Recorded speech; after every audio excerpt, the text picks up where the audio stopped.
À l'heure où des titres comme League of Legends, Dota et Heroes of the Storm arrivent à fédérer des dizaines de millions de joueurs à travers le monde, un nombre croissant de studios semble déterminés à créer leur propre MOBA. Un MOBA à leur sauce, surfant sur cette vague de popularité qui sévit depuis plusieurs années déjà. Mais pour connaître le succès, réussir à se démarquer dans ce milieu de plus en plus concurrentiel et atteindre la technicité d'un LoL, inclure Skillshot, tour à détruire et ou Nexus dans un jeu n'est pas forcément suffisant.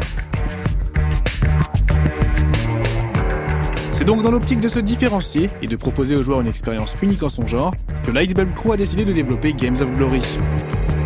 Quelques jours avant le lancement du jeu en accès anticipé, nous avons pu rencontrer Sacha Duc, cofondateur du studio et lead game designer de ce MOBA un peu particulier.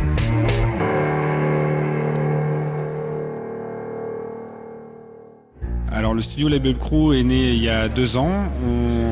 On s'est réunis avec Anders Larsson, l'autre cofondateur du studio, autour du projet Games of Glory, qui est un projet de MOBA avec un mélange de shooter et de MOBA. On a décidé de tenter l'aventure. On est tous les deux aficionados du MOBA, mais on trouvait que sur les expériences qu'on nous livrait, il manquait ce petit plus, ce petit côté action qu'on a souhaité développer dans Games of Glory. On a choisi dans Games of Glory de développer la métaphore du sport et aussi il y a cet aspect gladiateur.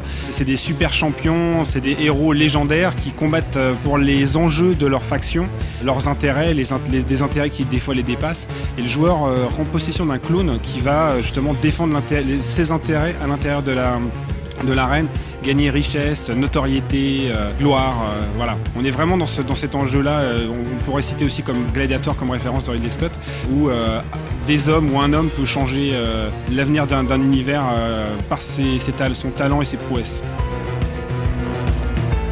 Tous nos personnages ont des backgrounds, il y a des factions et ils ont des centres d'intérêt et des enjeux politiques ou économiques entre eux et ils interagissent. Ça justifie aussi leur présence dans l'univers. On va développer très bientôt des fonctionnalités qui vont aller dans ce sens-là pour aider les joueurs à travers leur jeu à découvrir aussi l'univers et à influer sur l'univers en lui-même. Quelques secondes de jeu suffisent pour comprendre que Games of Glory ne se joue pas comme un MOBA classique. Il se distingue en effet de ses concurrents, notamment par son rythme rapide et nerveux et par le fonctionnement de ses 2 modes de jeu principaux. On a voulu traiter 2 axes différents au niveau de l'expérience de jeu. On a un mode qui s'appelle Svandia, qui s'inspire d'un mode Counter-Strike très connu qui est le VIP. C'est un système en manche, donc en 5 manches gagnantes. À chaque round, un joueur de chaque équipe est désigné comme le VIP, la superstar. L'objectif étant de le tuer pour remporter la victoire. On est dans quelque chose de très action, de très immédiat. On a des matchs qui durent moins de 10 minutes. On peut les recommencer, changer sa stratégie, changer son personnage, changer ses armes. Il n'y a aucun snowballing, on est basé que sur le skill. À côté de ça, on a une autre carte qui s'appelle Arcashan qui s'inspire beaucoup plus d'un mode de domination.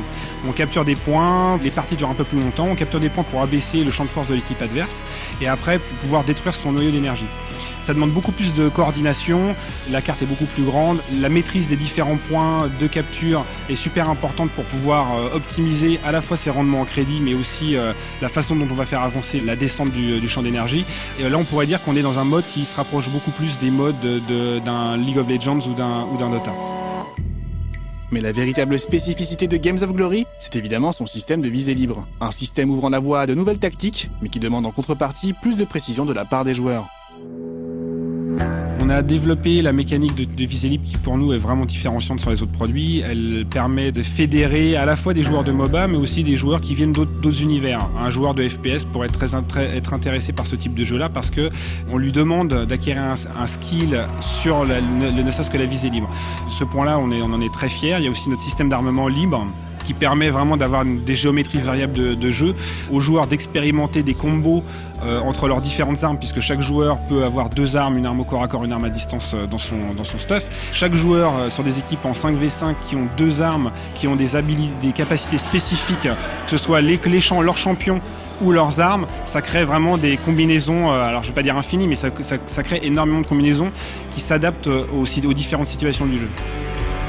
Games of Glory est un titre qui s'apprend très très vite. En fait, on s'est rendu compte qu'au bout de 2 parties, les mécaniques de base, en tout cas pour un joueur de MOBA traditionnel, étaient immédiatement acquises. Alors, il y a un petit peu d'expérimentation au niveau de la visée libre parce qu'effectivement, on n'est plus dans une auto-attaque. On a à maîtriser son placement, là où on vise, là où on se déplace. C'est un jeu qui s'acquiert très très vite. Il est facile à prendre en main, est un peu plus difficile à maîtriser. Après, on rentre dans des mécaniques d'équipe où comment l'équipe va pouvoir faire une synergie pour gagner une partie. C'est très important. Enfin, le travail d'équipe est super important. Qui va s'occuper de quoi, qui va tanker, qui va pusher.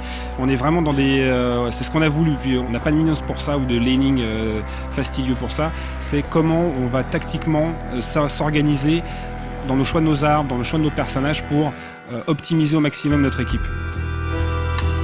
Un joueur expérimenté, déjà il aura ses acquis de ses autres expériences sur les autres jeux. On se rend compte, nous, quand on voit nos joueurs tester nos différentes cartes, ils ont deux systèmes. Il y en a qui vont rusher, qui vont être très action, et d'autres, on voit qu'ils ont plus d'expérience.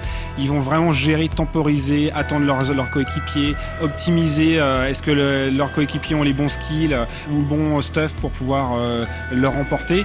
Il y a une façon de le traiter plus rapide, plus réactif et plus réfléchi. Et on se rend compte qu'effectivement, c'est là où toute l'expérience MOBA rentre en jeu. Ceux qui ont des bonnes phases de zoning, qui savent quand pusher, quand s'échapper, ont souvent le pas sur les autres. En développement depuis 2 ans, Games of Glory devrait sortir très prochainement sur Steam en Early Access.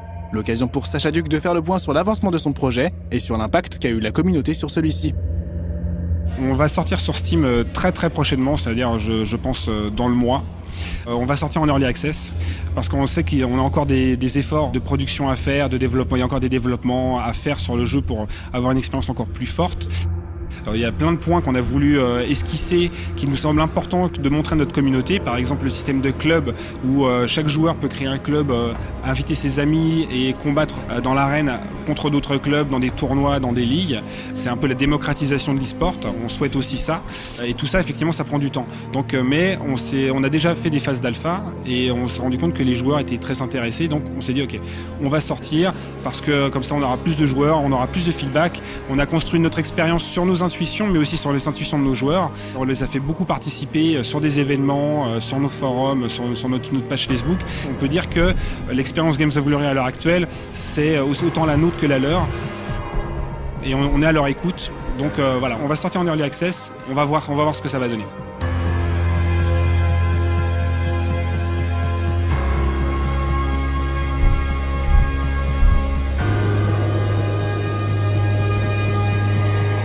J'espère que vous souviendrez nombreux, que les joueurs se souviendront nombreux à notre release team.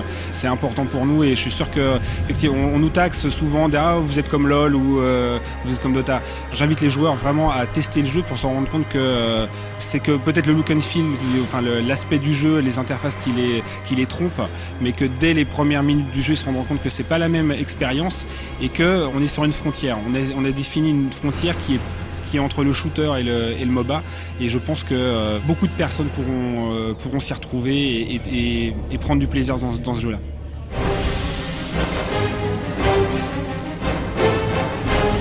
Vous l'aurez compris, Lightbulb Crew met un point d'honneur à ce que son jeu diffère des MOBA classiques. Car il a beau proposer lane, tourelle et champion à 4 skills, Games of Glory n'est pas un énième clone de League of Legends. On verra donc si les efforts consentis par le studio porteront leurs fruits en attirant massivement joueurs de MOBA et amateurs de FPS sur la version Early Access du jeu, puis à terme sur sa version finale.